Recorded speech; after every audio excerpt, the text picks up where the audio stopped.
Suppose 2 kg of sugar contains हाँ 9 into 10 to the power 6 crystals. How many sugar crystals are there in 5 kg, 1.2 kg? Sugar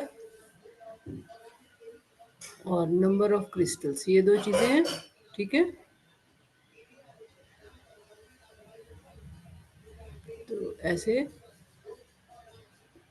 इस form में लिख लोगे, ठीक है।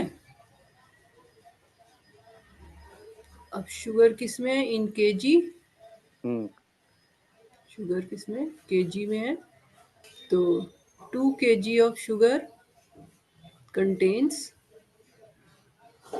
9 into 10 to the power 6 crystals, right? Now, how many sugar crystals are there in 5 kg? And हमें निकालना है 1.2 kg। तो अब इसमें कुछ ले लो y1, इसमें ले लो कुछ y2, ठीक है। तो अब अपना लॉजिक लगाओ। क्या है हमारा logic? They are in proportion, proportion में होंगे। हाँ प्रोपोर्शन डायरेक्टली प्रोपोर्शनल होंगे। डायरेक्टली प्रोपोर्शनल का मतलब जितनी शुगर ज्यादा होगी उतने क्रिस्टल्स ज्यादा होंगे, हाँ हाँ ओके। हाँ सेम प्रोपोर्शन में होंगे, ठीक है ना।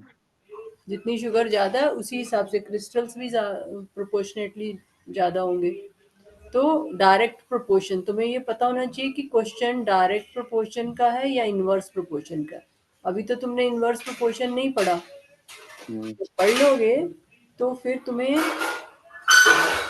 ये ऑब्जर्व करना है कि इसके साथ जैसे जैसे x इंक्रीज कर रहा है तो दूसरा वेरिएबल भी इंक्रीज करना चाहिए। डिक्रीज कर रहा है तो दूसरा भी डिक्रीज करना चाहिए। अगर दोनों एक साथ इंक्रीज करते हैं या दोनों एक साथ डिक्रीज करते हैं, तो मैंने क्या बताया था, क्वांटिटीज क्या होती हैं इन तो quantities constant quantities are in direct proportion, proportion. ठीक है। तो अब डायरेक्ट प्रोपोर्शन में हो तो हमारा रूल क्या है? तो मतलब दोनों चीजें इंक्रीज हो तो डायरेक्ट प्रोपोर्शन है। तो अब मैथमेटिकल रूल क्या है इसका? हाँ मतलब वो अपन ने करा था ना कल 1/2 सब में सेम आ रहा था। 2 अपॉन क्या लिखेंगे?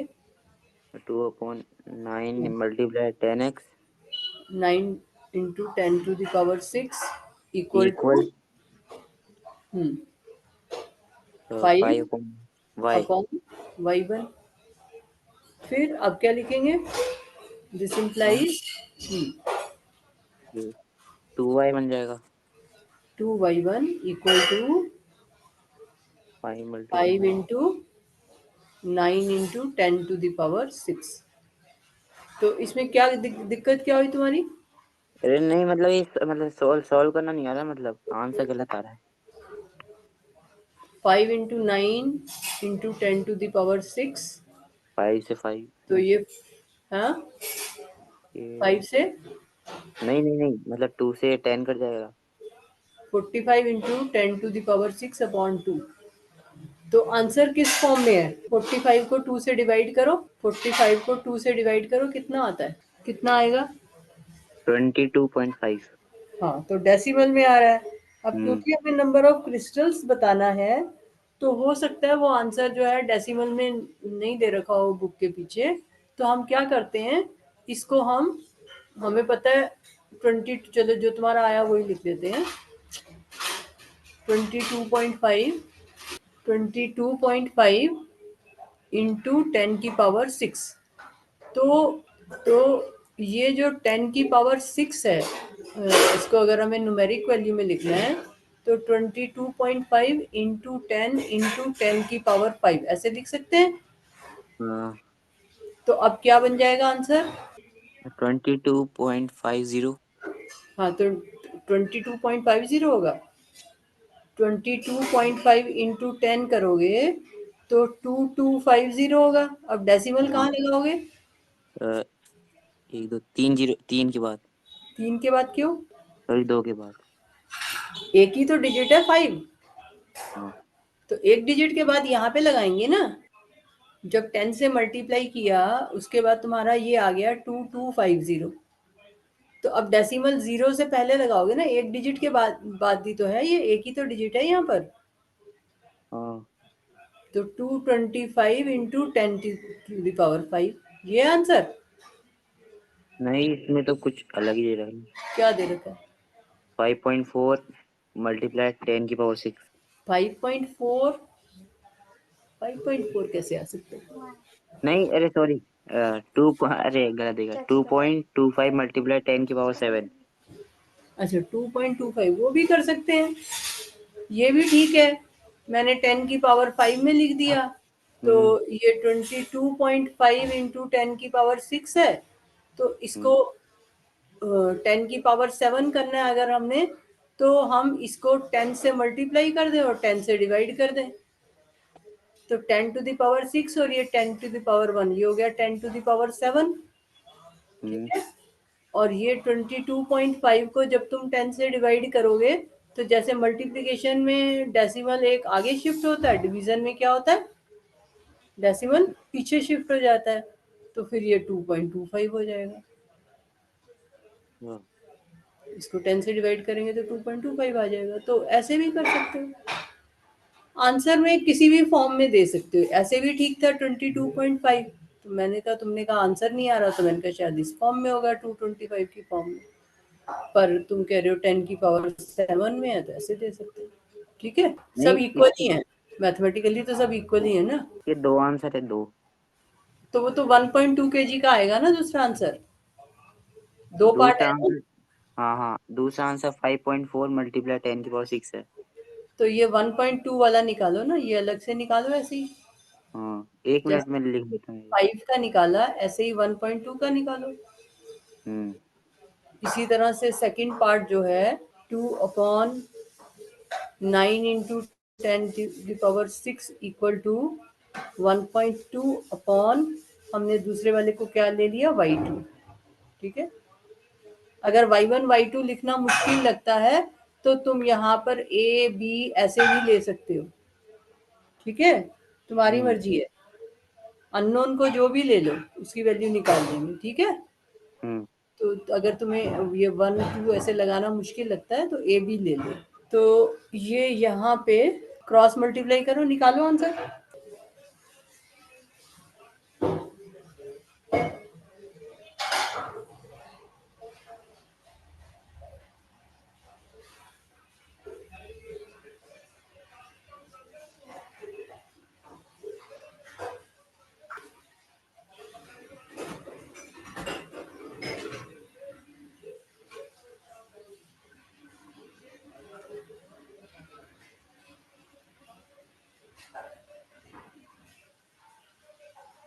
मैम, मैंने 2 से डिवाइड करा तो 0.6 आया। हाँ ठीक है, तब 0.6 को 9 से मल्टीप्लाई करो।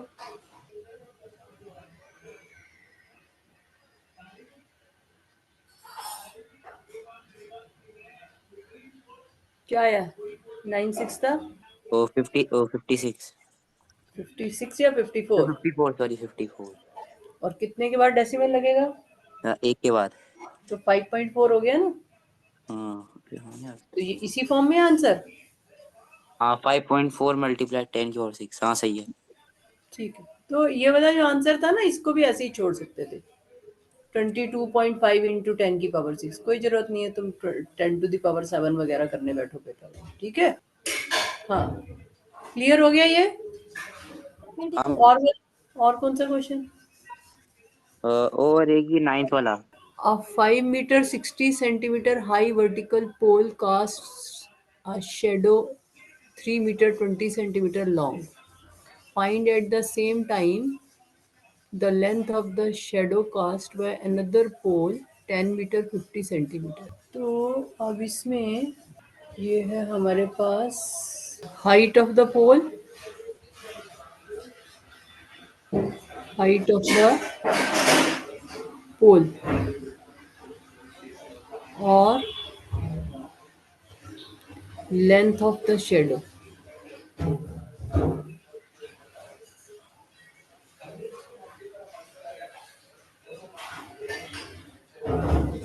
ठीक है।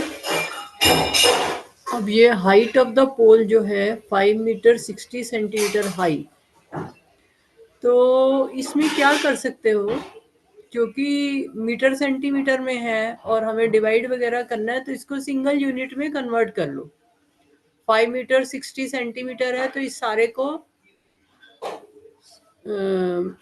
सेंटीमीटर में कन्वर्ट कर लो। तो 5 मीटर 60 सेंटीमीटर कितना होता है? 5 मीटर। 5 मीटर 60 सेंटीमीटर, तो 5 metre in terms of centimetre कितना होता है? तो मतलब 1 मीटर तो 100 होता है। 100 होता है, तो 5 मीटर 500 सेंटीमीटर हो जाएगा। हाँ। और 60 सेंटीमीटर और उसमें ऐड हो गया, तो 500 और 60 कितना हुआ? 560। 560 सेंटीमीटर, ठीक है ना। तो ऐसे ही सारे कन्वर्ट कर लोगे, फिर आसान हो जाएगा। तो अब इसकी शेडो जो है 3 मीटर 20 सेंटीमीटर है, तो ये कितनी हुई शेडो? इसको भी सेंटीमीटर में कन्वर्ट कर लो, कितना हो जाएगा? 320। तो 320 सेंटीमीटर हो गया, ठीक है। ऐसे ही नेक्स्ट देखो क्या कह रहा है, the length of the shadow cast by another pole 10 metre 50 centimetre, तो 10 मीटर 50 सेंटीमीटर, इसको कन्वर्ट करो। 10 मीटर 50 सेंटीमीटर कितना हुआ? 1050। 1050, ठीक है, 1050 सेंटीमीटर। तो अब हमें ये निकालना है, तो इसको तुम वाई ले लो, राइट। अब सेकेंड पार्ट में कह रहा है height of the pole which cast a shadow 5 metre long, तो हमें ये हाइट भी निकालनी है अगर शेडो 5 मीटर है। ये सेकंड पार्ट है उसका। शेडो 5 मीटर है, तो हमें इसके कॉरस्पॉन्डिंग हाइट भी निकालनी है, तो तो इसको एक्स ले हम लेंगे। x ले लेंगे। तो 5 मीटर को भी तुम कन्वर्ट कर लो सेंटीमीटर में, कितना हुआ? वो 500। 5। क्या लिखोगे आगे? Height of the pole and shadow are in direct proportion. अब आगे क्या लिखे? 550/320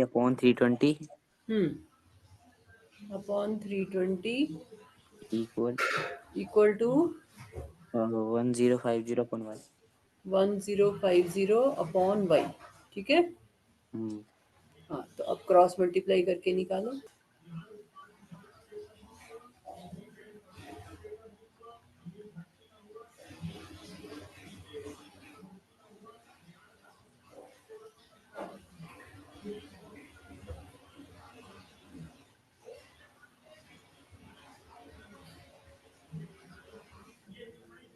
देखो 8 4 द 32, 8 7 द 56। हाँ। अब 7 और 1050 को काटो। हाँ, तो 150 आएगा। हाँ 150, तो 150 इंटू 4 कितना होता है? 600। 600। तो शेडो जो है वो कितनी आई? 600 सेंटीमीटर, और 6 मीटर लिख सकते हैं, 6 मीटर, हाँ। है ना। तो हो गया ये। ऐसे ही सेकंड पार्ट कर लेना, यस। कर लोगे? हम्म। हो जाएगा। हाँ। अब जैसे ये 10th क्वेश्चन में मैं देख रही हूँ 14 किलोमीटर इन 25 मिनट्स लिखा है शायद, है ना। हाँ। और नीचे 5 आवर्स है, तो अब ये हम्म। जो 5 आवर्स है इसको फिर तुम्हें मिनट में कन्वर्ट करना होगा। मतलब 60 से मल्टीप्लाई। हाँ, सेम यूनिट में चलोगे तभी क्वेश्चन ठीक होंगे। ये नहीं हम्म। कि एक में यूनिट कुछ हो रहा है दूसरे में कुछ हो रहा है। या तो वो मिनट को आवर्स में कन्वर्ट करो 60 हाँ। से डिवाइड करके, या फिर आवर्स को मिनट में कन्वर्ट कर दो। हम्म। आवर्स को मिनट में कन्वर्ट करोगे तो 5 इंटू 60 करोगे ना, फिर उसके हाँ। हिसाब से क्वेश्चन करोगे, समझ आया। यूनिट हाँ। हमें सेम लानी पड़ेगी तभी क्वेश्चन ठीक कर पाओगे, वरना फिर क्वेश्चन गलत होंगे तुम्हारे। क्लियर? ये कर लिया था क्वेश्चन या नहीं किया? हाँ। अरे नहीं करा था, गलत आंसर आया था। गलत आया था 10th में, इसीलिए आया होगा ना, चेंज नहीं करा होगा। हाँ, मतलब ट्राई करा था एक बार। हम्म, ट्राई करा था। ट्राई करा था ना। तो इसमें मैं समझ रही हूँ तुमने यही गलती करी होगी कि इसको, ये है ना, if the speed remains the same. आगे क्या है क्वेश्चन में? हाँ, the same. 14 kilometer in 25 minutes if the speed remains the same। How far can it travel in 5 hour. हाँ, तो जब ये इस क्वेश्चन को करोगे तो 14 किलोमीटर लोगे हम्म। और इधर 25 मिनट्स लोगे, तो डिस्टेंस मान लो तुमने x ले लिया, तो टाइम जो है 5 आवर्स को चेंज करोगे। एक हमारे पास डिस्टेंस है और एक टाइम है, तो तो 300। है ना। हाँ, तो टाइम जो है हम लेंगे इन मिनट्स, मिनट्स में लें आवर्स में लें, मिनट्स में ले लेते हैं। मिनट्स में लेते हैं। और डिस्टेंस किस में, किलोमीटर, यहाँ यूनिट लिख लिया करो जिसमें लेना चाह रहे हो, तो फिर गड़बड़ नहीं होगी। तो ये 14 किलोमीटर है, तो टाइम है 25 मिनट्स, और हमें 5 आवर्स में निकालना है। 5 आवर्स मतलब कितने मिनट हो गए, 300 300। तो 300 मिनट। मिनट हुए, तो ऊपर एक्स ले लेंगे। डिस्टेंस ट्रेवल जो है इसको तुम x ले लो, बस। अब कर लोगे इसको, अब हो जाएगा। तो डिस्टेंस और टाइम जो है वो डायरेक्टली प्रोपोर्शन है। डिस्टेंस बढ़ता है तो टाइम भी ज्यादा लगता है ना। तो डिस्टेंस एंड टाइम,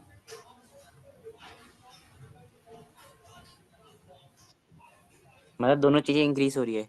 हाँ दोनों इंक्रीज होती है ना। अगर हमें ज्यादा दूर जाना है तो हमें टाइम ज्यादा लगता है, हाँ, तो they are in direct proportion. Proportion. पर इन सब में कंडीशन होती है, जैसे इसमें कंडीशन क्या है, speed is constant, they are in direct proportion if speed is constant। तो यहाँ पर हमें दे रखा है सेम स्पीड, तो जब सेम स्पीड है तो when speed is constant, constant मतलब same speed.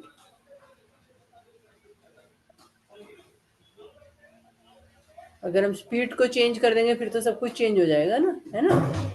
Speed remains the same, question में दे रखा है ना।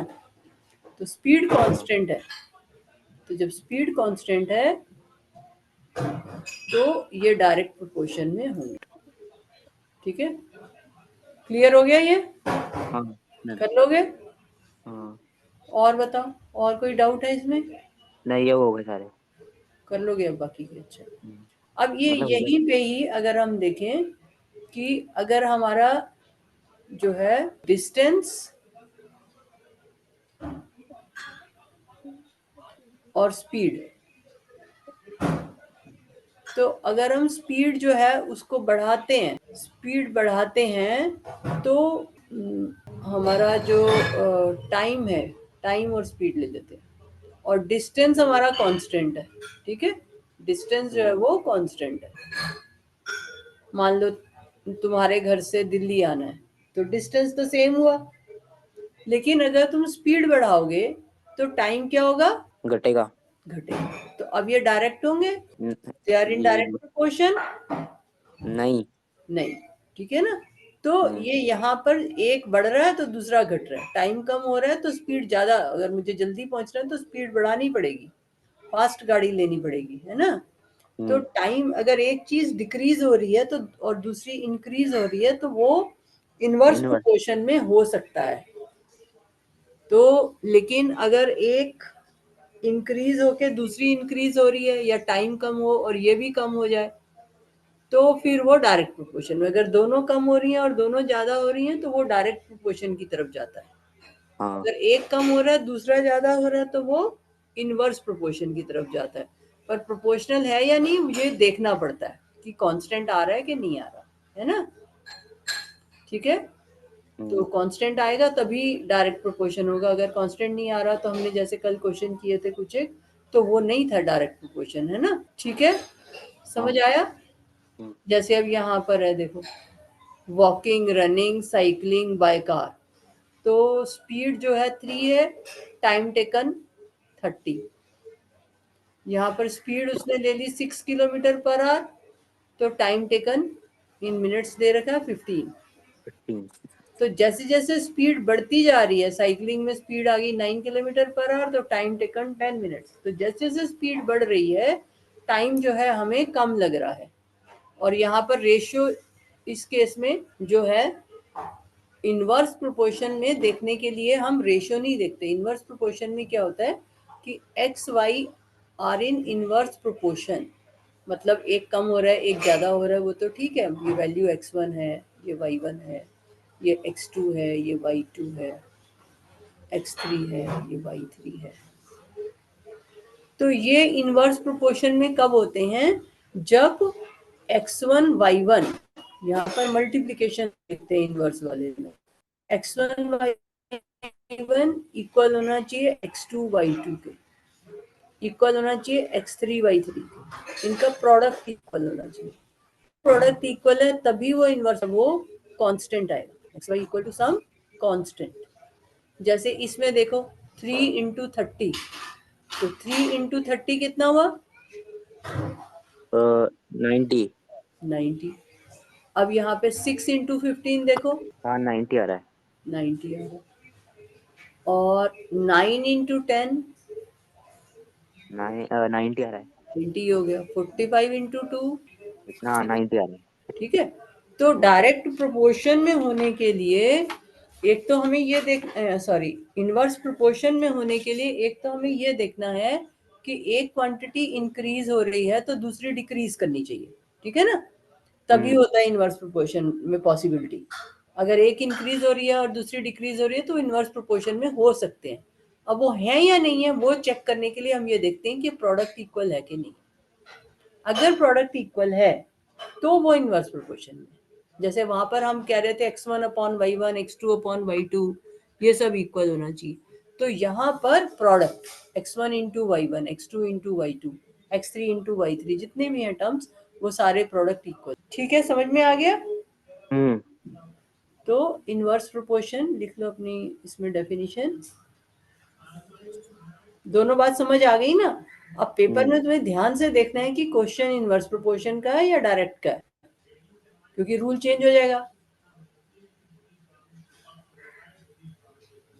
वहां तो लिखा नहीं होगा कि कौन सी एक्सरसाइज से क्वेश्चन है ना? Two quantities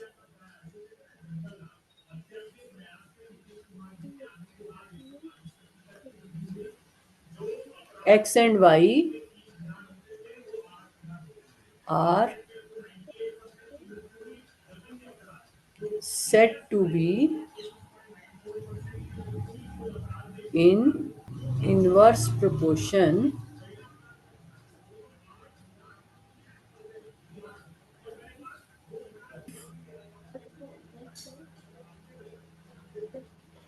and increase in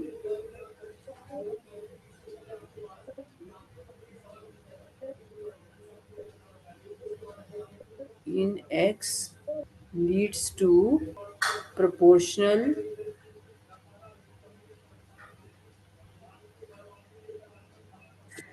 decrease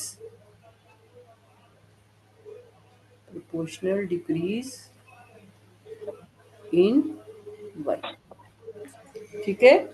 Leeds to proportional decrease in y। और उल्टा भी, वाइस वर्सा भी हो सकता है कि y में इंक्रीज हो तो x डिक्रीज करना चाहिए, मतलब एक इंक्रीज हो दूसरा डिक्रीज करना चाहिए, ठीक है? तो that is X Y equal to constant. X Y जो है वो कांस्टेंट रहना चाहिए। तो इसमें हम ये कहते हैं कि x जो है, जैसे वहां पर मैंने कहा था x प्रोपोर्शनल होगा y के, कहा था ना मैंने? इनवर्स प्रोपोर्शन में क्या होता है? x प्रोपोर्शन होता है y के इनवर्स के। इनवर्स मतलब रेसिप्रोकल यहाँ पर है। तो x प्रोपोर्शन होगा 1/y के। मैथमेटिकली ऐसे लिखते हैं। अभी ये अगर आगे जब तुम बड़ी क्लास में जाओगे तो ये सारे सिंबल और ये सारी चीज़ें पढ़ोगे, साइंस वाइंस में भी आता है, इसलिए मैं लिख रही हूँ। पर इसका मतलब क्या है? मैथमेटिकली हमें अभी खाली इतना करना है, X Y equal to constant. लेकिन एक्स इनवर्सली प्रोपोर्शनल वाई ऐसे लिखते हैं। इनवर्स का यहाँ पर मतलब है रेसिप्रोकल से। तो एक्स प्रोपोर्शनल है 1/y के, ठीक है? तो ये आगे 9th 10th में फिजिक्स वगैरह में तुम देखोगे ये सिंबल यूज हो रहे हैं। वहाँ पर फिजिक्स के लॉस पढ़ाते हैं ना, तब भी ये सारी बातें आती हैं। तो इसलिए मैं लिख रही हूँ, बट अभी तुम्हें मैथ्स के हिसाब से खाली ये याद रखना है ऊपर वाला, X Y equal to constant, ठीक है? समझ आ गया? हाँ। अब इसमें इसके कई एग्जाम्पल्स तुम्हारी बुक में दे रखे हैं, सॉल्व एग्जाम्पल्स भी हैं, तो वो सब तुम कर लेना। और तुम अपनी डेली लाइफ में भी देख सकते हो इनवर्स प्रोपोर्शन के केसेस। जैसे अब ये बना हुआ है, मान लो हमें स्टूडेंट्स को असेंबली में खड़ा करना है। अब हम पूरी क्लास को एक ही लाइन में खड़ा कर दें, ठीक है? एक रो में खड़ा कर दिया। अब मैं कहूँ कि नहीं मुझे एक रो में जो है सारे बच्चे नहीं खड़े करने, आधे ही बच्चे खड़े करने हैं। मान लो 60 बच्चे हैं क्लास में, तो मैं कहूँ एक रो में मुझे 30 खड़े करने हैं, तो फिर मेरे को 2 लाइन बनानी पड़ेगी, है ना? अब मैं कहूँ नहीं मुझे 30 नहीं खड़े करने, एक रो में मुझे 20 खड़े करने हैं, तो 20 खड़े करूंगी तो 60 बच्चों के लिए मुझे फिर 3 लाइनें बनानी पड़ेगी। तो जैसे जैसे हम नंबर ऑफ स्टूडेंट्स कम करते जाएंगे एक लाइन में, उतनी ज्यादा रोज बनेंगी ना बच्चों की, हाँ, तो वो इनवर्सली प्रोपोर्शनल बन जाएगा, है ना? कि जैसे जैसे हम नंबर ऑफ स्टूडेंट्स कम करते जा रहे हैं, नंबर ऑफ रोज इंक्रीज बढ़ती जा रही है। हाँ, तो ये सारे एग्जाम्पल होते हैं इनवर्स।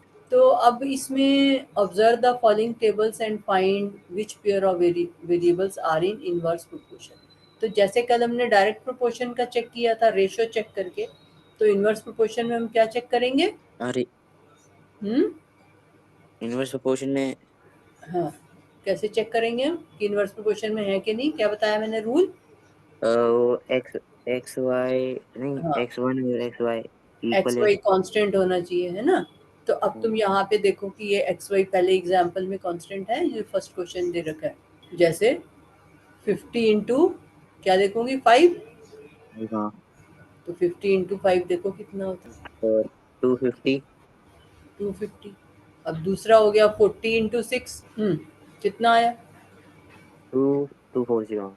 240। अब यहीं से हमें पता चल गया, ठीक है, एक्स डिक्रीज हो रहा है, वाई इंक्रीज हो रहा है, ये तो हो रहा है, लेकिन प्रोपोर्शन में नहीं हो रहा, ठीक है? तो हमें आगे के चेक करने की जरूरत नहीं है। तो not in direct, not in inverse proportion, X and Y, X and Y are not in inverse proportion. समझ में आ गई बात? हाँ, तो इस तरह से तुम आंसर लिख दो। अगर ठीक आ रहे हैं तो फिर सारे चेक कर दे। अब सेकंड देखो। 5/3 हम्म मतलब सेकंड का 5/3 है। सेकंड का, सेकंड तो फाइव ये बाई नहीं, थ्री हाँ, यही बोल रहा हूँ मैं। 100 इंटू 60 करोगे ना? हाँ हाँ, सॉरी। तुम रेशो चेक करने बैठ गए, एक इंक्रीज हो रहा है दूसरा डिक्रीज हो रहा है, तो इनवर्स के लिए चेक करोगे ना। हम्म। अगर दोनों इंक्रीज हो रहे हैं या दोनों डिक्रीज हो रहे हैं तो रेशो देखोगे बेटा। हाँ, अब अपनी मेंटल ट्यूनिंग चेंज करो, अब इनवर्स प्रोपोर्शन पढ़ रहे हो, सबसे पहले देखना है कि एक इंक्रीज हो रहा है और दूसरा जो है वो उल्टा हो रहा है कि नहीं हो रहा। 6000। 6000 second product,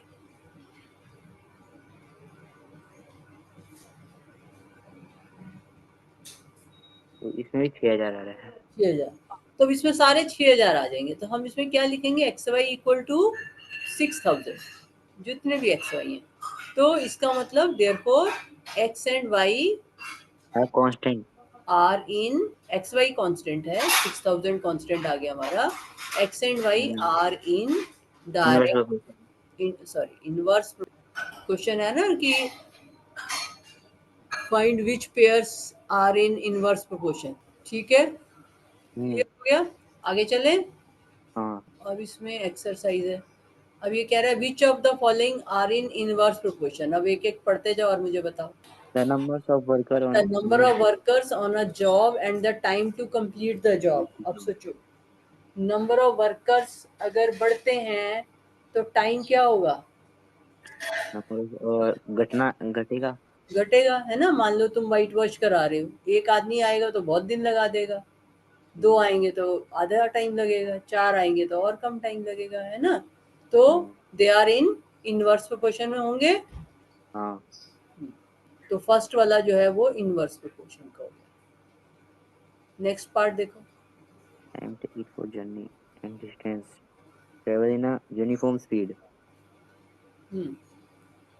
time taken for a journey and the distance travelled in a speed क्या होता है? यूनिफॉर्म स्पीड, मतलब स्पीड कांस्टेंट है, तो टाइम और डिस्टेंस का रिलेशनशिप, अगर स्पीड सेम है तो तुम्हारा डिस्टेंस अगर बढ़ेगा तो टाइम क्या होगा? स्पीड फिक्स्ड है। तुम स्कूल साइकिल से, सॉरी, डिस्टेंस चेंज होता जा रहा है, स्पीड सेम है। स्पीड सेम है, स्पीड फिक्स है, ठीक है? मान लो स्पीड जो है वो 40 किलोमीटर पर आवर है, ये फिक्स हो गई। अब अगर मेरे को टाइम जो है ये मैं बढ़ाती जाऊंगी तो डिस्टेंस का क्या होगा? डिस्टेंस बढ़ेगा कम होगा? तो एक घंटे है? डिस्टेंस कम होगा ना। क्यों? स्पीड फिक्स है, टाइम तुमने बढ़ा दिया। पहले तुमने 1 घंटा चलाई साइकिल, अब तुम 2 घंटे चला रहे हो। हाँ डिस्टेंस बढ़ रहा है। हाँ। डिस्टेंस बढ़ेगा ना। 1 घंटा चलाई तो मान लो साइकिल साइकिल की स्पीड क्या होती है? मान लो 20 किलोमीटर पर आवर, ठीक है, 20 किलोमीटर ले लेते हैं, साइकिल ले लेते हैं। तो अब 1 घंटे में, मान लो 1 घंटे में 20 किलोमीटर पर आवर से तुम कितना चले? मान लो तुम चले 3 किलोमीटर, ठीक है ना। तब तुमने 2 घंटे साइकिल चलाई तो तुम फिर 6 किलोमीटर चल पाओगे ना। हाँ 3 घंटे चलाई तो 9 किलोमीटर चल पाओगे। तो अब इस केस में क्या हो रहा है? अगर स्पीड फिक्स हो गई है तो टाइम बढ़ेगा तो डिस्टेंस भी ज्यादा ट्रेवल कर पाएंगे ना, हाँ। ज्यादा घूम पाओगे ना, है ना। हम्म, जितना टाइम ज्यादा होगा उतना ज्यादा घूम पाते हैं। तो इस केस में हमारे पास क्या है? They are in direct proportion मतलब डायरेक्ट। दोनों। हाँ, टाइम बढ़ रहा है, डिस्टेंस भी बढ़ रहा है, दोनों बढ़ रहे हैं। टाइम इंक्रीज, डिस्टेंस इंक्रीज, ठीक है। एरिया ऑफ तो कल्टीवेटेड ये जो है ये डायरेक्ट प्रोपोर्शन का। नेक्स्ट देखो क्या है। Area of cultivated land and the crop harvested. मतलब कल्टीवेटेड लैंड लैंड है। कल्टीवेटेड लैंड का मतलब जिस पर हम खेती कर रहे हैं। कल्टीवेशन मतलब खेती। जिस लैंड पर हम खेती कर रहे हैं उसका एरिया। अगर खेती का एरिया बढ़ेगा तो क्रॉप हार्वेस्टेड। क्रॉप हार्वेस्टेड समझते हो? मतलब फसलें भी उगाना। मतलब जो खेती के बाद हम क्रॉप काटते हैं, जो पैदावार है वहां पर उस लैंड की, तो अगर हमारा एरिया बढ़ेगा तो क्रॉप का जो हार्वेस्ट है, जो पैदावार है, वो ज्यादा होगी कम होगी? ज्यादा होगी। ज्यादा होगी ना। तो एरिया जितना ज्यादा होगा उतनी पैदावार ज्यादा होगी। हाँ तो ये भी वो है डायरेक्ट। ये भी डायरेक्ट प्रोपोर्शन होगी, ठीक है। अब next, the time taken for a fixed journey and the speed of the vehicle.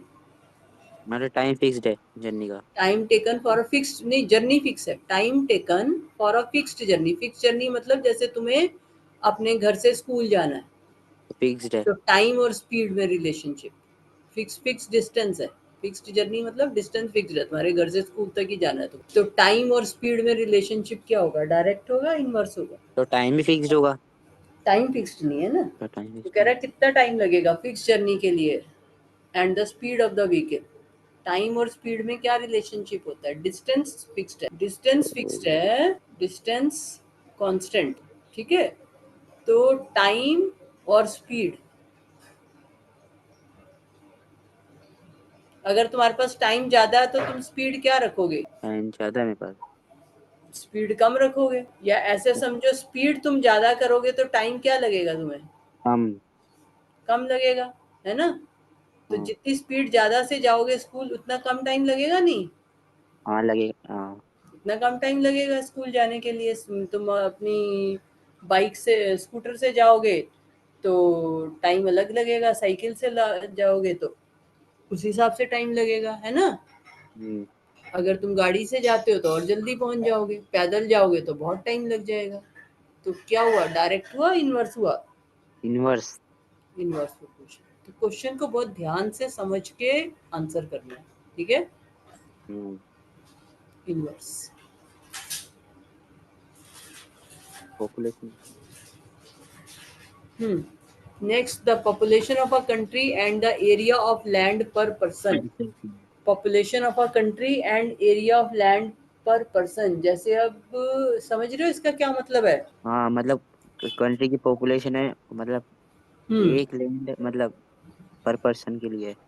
पर एक पर्सन जन। के लिए। मान लो आज कंट्री की पॉपुलेशन जो है 100 करोड़ है, हम्म, तो एरिया जो लैंड को हम डिवाइड करेंगे तो ये आ जाएगा ना, एक आदमी के लिए कितनी लैंड है ना। हाँ तो अगर हमारी पॉपुलेशन डबल हो जाए तो एक आदमी को लैंड पहले से कम मिलेगी, ज्यादा मिलेगी? डबल हो जाएगी तो कम पॉपुलेशन मिलेगी ना डबल हो उसको। जाए, हैं?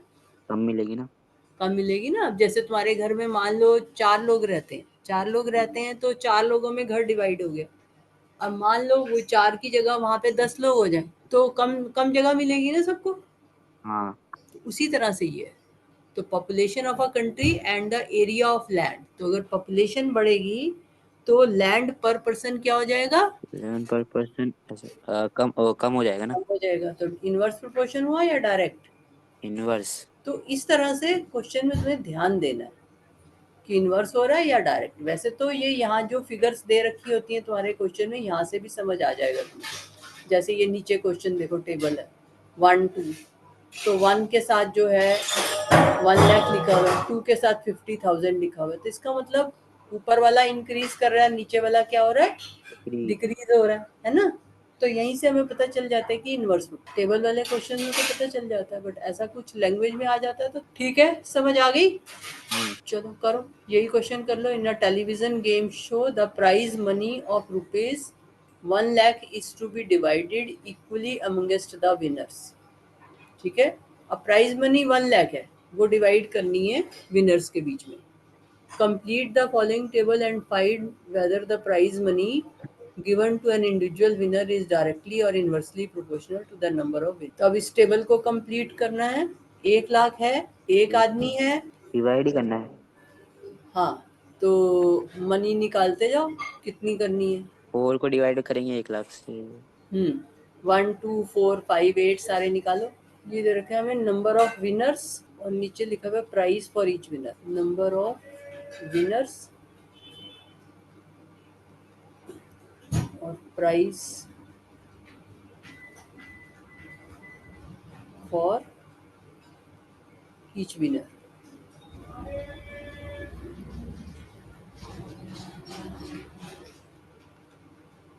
तो अब नंबर ऑफ विनर 1 है, तो प्राइस कितना दे रखा है? 1 के ये लिए 1 लाख, 2 के हाँ, लिए 2 कितना? 50,000। 50,000। 3, 3 है तो नहीं, 4 है, 4। अच्छा 4 है,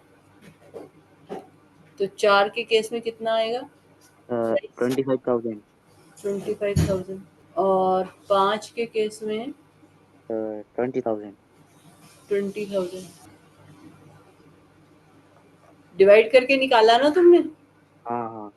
8 के केस में वो 12500। 125 00। 12500। और 10 के केस में 10,000। 10,000। और लास्ट वाला रह गया 500। 20। 500। 500, 500, 5,000। 10 के केस में 10,000 था ना? 500। 5,000। हाँ। तो अब ये डायरेक्ट प्रोपोर्शन में है कि नहीं है? डायरेक्ट। ये x and y they are in direct inverse proportion और नॉट। देखो ये इंक्रीज हो रहा है, प्राइस मनी डिक्रीज हो रही है। जैसे लोग ज्यादा होते जाएंगे प्राइस मनी कम होती जाएगी। हाँ। ठीक है ना। तो उसके पास तो 1 लाख रुपए हैं बांटने को। तो इनवर्स एक बढ़ रहा है दूसरा कम हो रहा है, पर इनवर्स प्रोपोर्शन में है या नहीं ये कैसे चेक करेंगे? Inverse x and y constant है वो। एक्स वाई कांस्टेंट होना चाहिए, एक्स वाई कांस्टेंट आना चाहिए। तो एक्स वाई चेक करो क्या आ रहा है। 1 इंटू 1 लाख, तो ये 1 लाख ही आ गया। तो इसका मतलब सारा 1 लाख आना चाहिए, है ना। हाँ, 2 इंटू 50,000, ये 1 लाख ही आ रहा है। ये 1 लाख आ रहा है। तो ऐसे तुम सारा चेक करके बताओगे कि भी हाँ ये इनवर्स प्रोपोर्शन में है कि नहीं है। हम्म,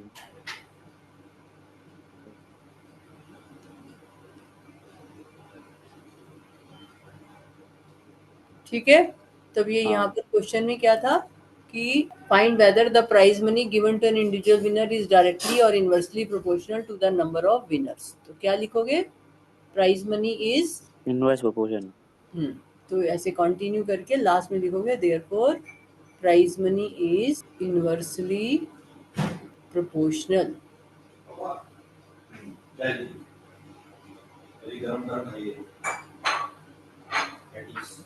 to the prize money is inversely proportional to the number of winners. winners। ठीक है, राइट, क्लियर हो गया। हम्म। तो अब इसी तरह से हैं और क्वेश्चंस भी। In a box of sweet, if a box of sweet is divided among 24 children, they will get 5 sweets each. How many would each get if the number of children is reduced by 4? Question number 4. Number of children. Number of children, दूसरा क्या है? How many would get each get. Sweet. तो number of children और दूसरा क्या है? Number of sweets. हाँ.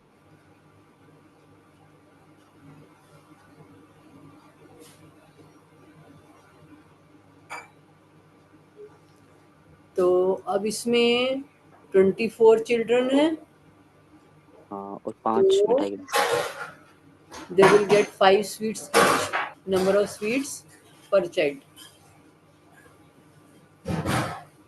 अब how many would each get if the number of children is reduced by 4? अब हाँ. नंबर ऑफ चिल्ड्रन 4 हो गए, तो अब एक को कितनी मिलेगी? उसको एक्स मान लेंगे. अब इनवर्स प्रोपोर्शन है, डायरेक्ट प्रोपोर्शन है? पहले तो ये देखो. ये इनवर्स प्रोपोर्शन है ना. हाँ, अगर बच्चे कम हो जाएंगे तो तो स्वीट बच्चों भी को कम ज्यादा मिलेगी. ज्यादा मिलेगी, है ना? हाँ. स्वीट्स तो उतनी है, बॉक्स है स्वीट्स का, तो बच्चे कम हो गए तो ज़्यादा ज़्यादा मिलेगी, तो इन्वर्स प्रोपोर्शन है. तो पहले तो ये लिखो कि x and Y are in, इसको एक्स ले लो, इसको वाई, ये निकालना है हमको, ठीक है? तो लिखो x and Y are in inverse proportion.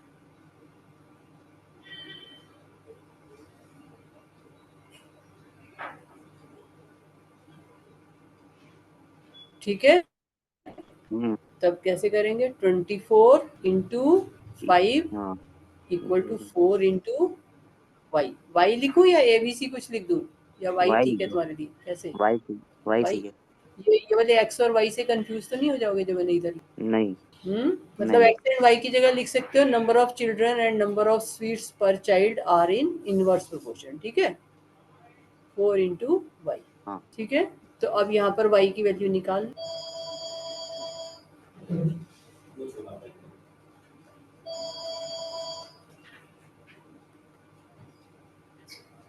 तो 30. 30.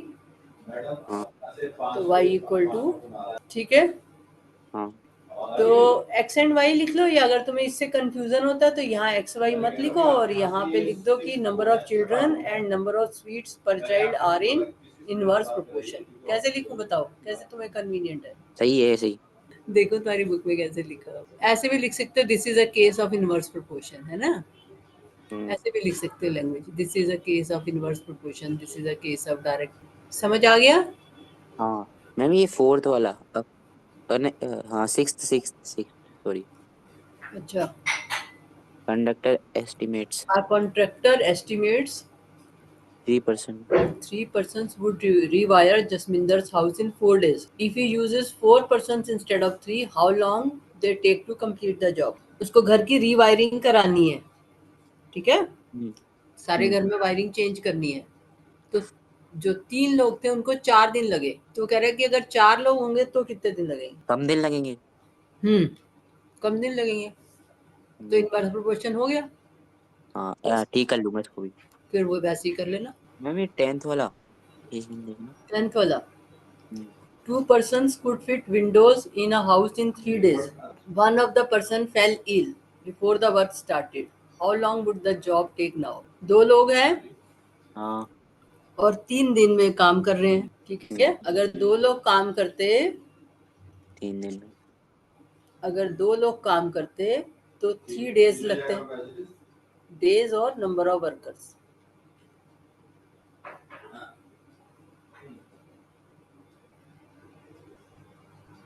ठीक है, अब वो कह रहा है कि 1 पर्सन फेल इल. अब एक बीमार पड़ गया, तो अब एक बीमार पड़ गया तो कितने वर्कर रह गए? एक. एक ही रह गया बेचारा. अब उस एक को ही करना पड़ेगा, तो वो कितने दिन में करेगा? तो ये तुम्हें वाई निकालना है. कर लूंगा. ये तो आसान है. देखो 2 इंटू 3 कितना होता है? 6. हाँ. तो 1 इंटू वाई कितना होता है? अ, बस वाई इक्वल टू 6 आ गया. प्रोडक्ट ही तो कांस्टेंट करना है। सेकेंड पार्ट क्या है, how many persons would be needed to fit the window in 1 day. अब वो कह रहा है मुझे एक ही दिन में काम कराना है, तो कितने पर्सन्स चाहिए, तो ये एक्स निकालो। एक ही दिन में, तो आपने एक दिन ले लिया उसको। एक ही दिन में काम कराना है उसको, ये तो कह रहा है 1 डे। कितना आया? इसको ऐसे करेंगे ना, तो क्या 2/3 अपॉन क्या सॉरी यार, मल्टीप्लाई करना है इसमें तो। 2/3 नहीं, 2 into 3 बेटा। हाँ हाँ, डायरेक्ट प्रोपोर्शन है या इनवर्स प्रोपोर्शन है? इनवर्स है ना। इनवर्स है ना। वर्कर्स और काम तो फिक्स है, वर्कर ज्यादा होंगे तो काम फटाफट होएगा। Equal to x multiply 1। 2 into 3 = x multiplied by 1। तो 12। x इक्वल टू कितना आया? 12 कहाँ आ रहा है? 6 ही है, 6 आ रहा है, सॉरी 6 आ रहा हम्म, है, 6। ठीक है, आसान है। हाँ हाँ। तो ऐसे करके तुम कर लोगे सारे क्वेश्चन। थर्ड और देख लो, ठीक है। मुश्किल लग रहा हो तुम्हें, एक बार थर्ड और देख लो। थर्ड, हम्म, ये मतलब ये चार चार है, एक सर्किल में चार है, वो 90 डिग्री का एंगल बना रहे। हाँ, इक्वल एंगल 4 है ना सर्कल के अंदर। टोटल तुम्हें पता है 360 होता है, तो हाँ, तो 90 ए 90 का डिवाइड बाई। एंगल हो गया उसका। अब 4 की जगह वो 6 स्पोक्स फिट करना चाह रहा है, ठीक है। यहाँ उसने 4 की थी, अब 6 कर दी, 6 कर दी, तो एंगल कितना आएगा? 60, हाँ सही है। 60 आएगा। तो अब 8 करेगा, अगर मान लो 8 स्पोक्स फिट करी तो कितना आएगा? 360 डिवाइड बाई 8। 360 डिवाइड बाई 8 कर लो। 45। हो गया, टेबल कंप्लीट कर ली। 8 की करिए, 8 की 45 आई है, हम्म और 10 की 36 आई है। जब ये 4 है तो 90 आया तुम्हारा, हाँ, और 6 है तो तुम्हारा आया 60 डिग्री, 8 है तो कितना आया? 8 है तो 45। 45 डिग्री आया। 360 है ना, तो डिवाइड करते जाएंगे। 10 है तो कितना आया? 10 है तो कितना था, 10 36। 10 स्पोक्स 36 डिग्री, और 12 है तो 30। ठीक है ना, हो गया। हाँ हो गया। ठीक, तो अब ये कह रहा है आगे इस पार्ट में, are the number of spokes and the angles found between the pair of consecutive spokes are in inverse proportion. Inverse proportion में है, नहीं है? 4 into 90 360, 6 into 60 360, सारे 360 आ रहे हैं ना प्रोडक्ट, हाँ। है ना। हम्म,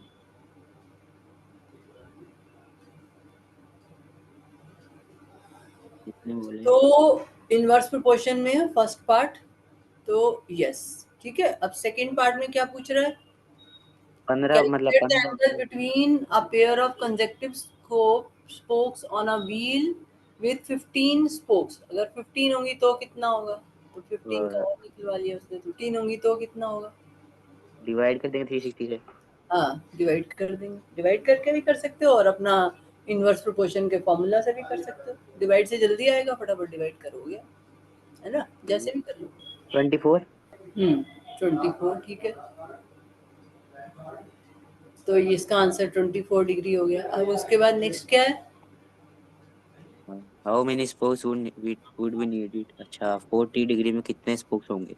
हम्म How many spokes would be needed if the angle between a pair of consecutive spokes is 40 degree? तो अगर ये 40 डिग्री हो तो हमें कितनी स्पोक्स चाहिए? तो x निकाल लो। अच्छा। ऐसे कर लो, 4 इंटू क्या करोगे, कैसे करोगे? 15 इंटू 24। आप 4 इंटू 90 करो ना, 4 आसान इंटू। वाला। x इंटू 40 आना तो 360 है सब तरह से। एक्स वाई तो 360 है ना हमारे यहाँ पर, एक्स वाई क्या आ रहा है? 360 आ रहा है। हाँ, तो सीधा एक्स वाई 360 से भी कर सकते हो। 360 इक्वल टू 40x। 40x, तो x इक्वल टू 9। 9, तो x इक्वल टू 9 आ गया। तो नंबर ऑफ स्पोक्स कितनी आ गई? 9। ठीक है, समझ आ गए क्वेश्चंस? हाँ कर लोगे अब? हाँ, सारी गलती। हम्म तो ये एक्सरसाइज अब ट्राई कर लेना, कोई एक आध तुम्हारी हम्म, डिफिकल्टी निकलेंगी तो कोई बात नहीं, वो फिर हम कल डिस्कस कर लेंगे, ठीक है। तो फिर तुम्हारा ये चैप्टर खत्म हो जाएगा। और